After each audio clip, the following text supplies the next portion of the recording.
मैं हूं कृष्ण और हम साथ में जावास्क्रिप्ट देख रहे हैं। आज का जो हमारा टॉपिक है वो है जावास्क्रिप्ट टेक्स्ट कॉन्टेक्स्ट। जैसा कि आप जानते हैं कि पिछले लेक्चर में हमने इनर टेक्स्ट के बारे में हम पढ़ चुके हैं और इस टॉपिक को हमने से पिछले लेक्चर में कंप्लीट किया है। आज हम उसके एक क्लोज कजन के बारे में सीखने जा रहे हैं जिसका नाम है टेक्स्ट कॉन्टेक्स्ट। दोनों का काम टेक्स्ट के साथ ही होता है लेकिन दोनों सेम नहीं है। इंटरव्यू में अक्सर पूछा जाता है कि इनर टेक्स्ट और आउटर टेक्स्ट में क्या डिफरेंस है।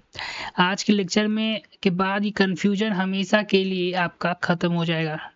ठीक है, तो बने रहिए मेरे साथ। मैं कृष्ण और हम साथ में सीख रहे हैं जावास्क्रिप्ट और आज का हमारा टॉपिक है टेक्स्ट कॉन्टेक्स्ट।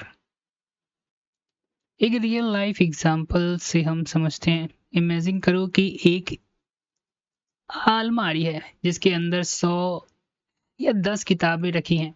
कुछ बुक बाहर की तरफ दिख रही हैं और कुछ बुक अंदर के पीछे छुपी हुई हैं। इनर टेक्स्ट सिर्फ वही बुक को गिनेगा जो दिख रहा है और टेक्स्ट कंटेंट सब बुक को गिनेगा, चाहे वो दिख रहा हो या चुपचाप हो। एग्जैक्टली इसी तरीके से जावास्क्रिप्ट में भी होता है। टेक्स्ट कॉन्टेक्स्ट क्या है? टेक्स्ट कॉन्टेक्स्ट एक जावास्क्रिप्ट की प्रॉपर्टी है।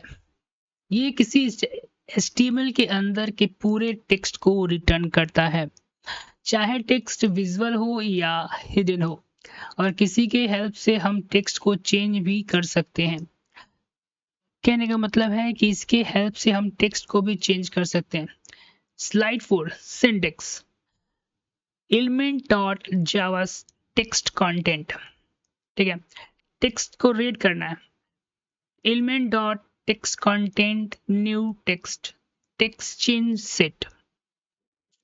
आइए इस एग्जाम्पल को समझने की कोशिश करते हैं। H1 हमारा एक हेडिंग है जिसके अंदर वेलकम लिखा हुआ है और ये आईडी इसका टाइटल है। Let document dot query selector और हैश टाइटल यानी कि आईडी की मदद से हमने हेडिंग को सिलेक्ट कर हेडिंग नाम के वेरिएबल में पुट कर दिया। Console dot log heading dot जब हम टेक्स्ट कॉन्टेक्स्ट लिखते हैं तो आपको वेलकम दिखाई देता है।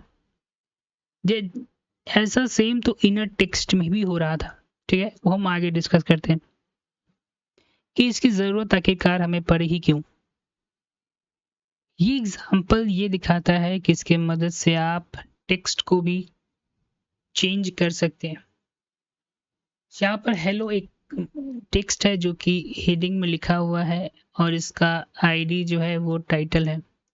दूसरी तरफ फिर हम क्वेरी सिलेक्टर के मदद से इस हेडिंग को हेडिंग वेरिएबल में डालते हैं और हेडिंग डॉट टेक्स्ट कंटेंट लिखते हैं और उसको जावास्क्रिप्ट से रिप्लेस करते हैं।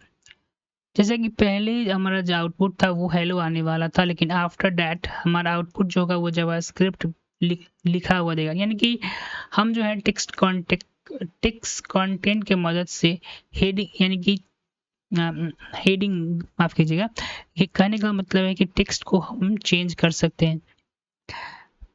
अब आपको ये समझ में आएगा कि इनर टेक्स्ट की आवश्यकता होने के बावजूद भी हमें टेक्स्ट कॉन्टेक्स्ट की आवश्यकता क्यों हुई। तो देखो यहाँ पे एक डेमो नाम का आगे पहले इसको यहाँ रख देते हैं। एक ओके,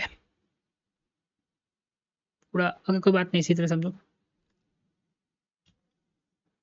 इस एक एग्जाम्पल के मदद से आखिरकार आपको ये समझ में आ जाएगा कि टेक्स्ट कॉन्टेक्स्ट की आवश्यकता क्यों है। पहले HTML के कोड को हमें समझना होगा। इसके लिए HTML कोड के पास हम चलते हैं। देखो यहाँ पर P के अंदर हमने आईडी बना के रखा है डेमो के नाम से, जिसमें हमने हेलो रखा। उसके अंदर हमने एक स्पैन बनाया है और उसको हमने डिस्प्ले में नन रखा है। यानी कि ये जो है वो स्क्रीन पर जो है वर्ल्ड नहीं दिखाई देगा स्क्रीन पर। और जैसे हमें पता है कि जो वर्ड स्क्रीन पर लिखा होता है उसी को जो है इनर टेक्स्ट समरी में रिटर्न करता है। लेकिन इसी चीज को, इसी लिमिटेशन को दूर करने के लिए टेक्स्ट कंटेंट लाया गया। अब देखेंगे डेमो डॉट टेक्स्ट कंटेंट जैसे हम आउटपुट कराते हैं तो स्क्रीन पर हेलो वर्ल्ड आता है, लेकिन वहीं पर इनर टेक्स्ट से खोज नहीं पाता है। तो सिर्फ ये एक एग्जाम्पल आपको पूरी तरीके से कंसेप्ट क्लियर करने में मदद करता है। टेक्स्ट कंटेंट्स इसी में यूज होता है। दूसरी तरफ अगर आप देखेंगे स्लाइड 8 HTML का जो एग्जाम्पल देख रहे हैं, ओके, यहाँ पर डिव हमने बनाया है जिसमें हमने तीन वैल्यू लिखे हैं, HTML, CSS, जावास्क्रिप्ट और इसका आईडी जो है बॉक्स। आईडी क्वेरी सेलेक्टर की मदद से हम इसे बॉक्स के अंदर डालते हैं और बॉक्स डॉट टेक्स्ट कंटेंट लिखते हैं तो HTML, CSS, जावास्क्रिप्ट आपको आउटपुट स्क्रीन पर प्रिंट करते हुए दिखाएगा। यानी कि इस तरीके से एक और एग्जांपल हमने समझा है, ठीक है। लेकिन इससे पिछले जो एग्जांपल थे वही एक मेन एग्जांपल समझिए आप इस कंसेप्ट को क्लियर करने के लिए।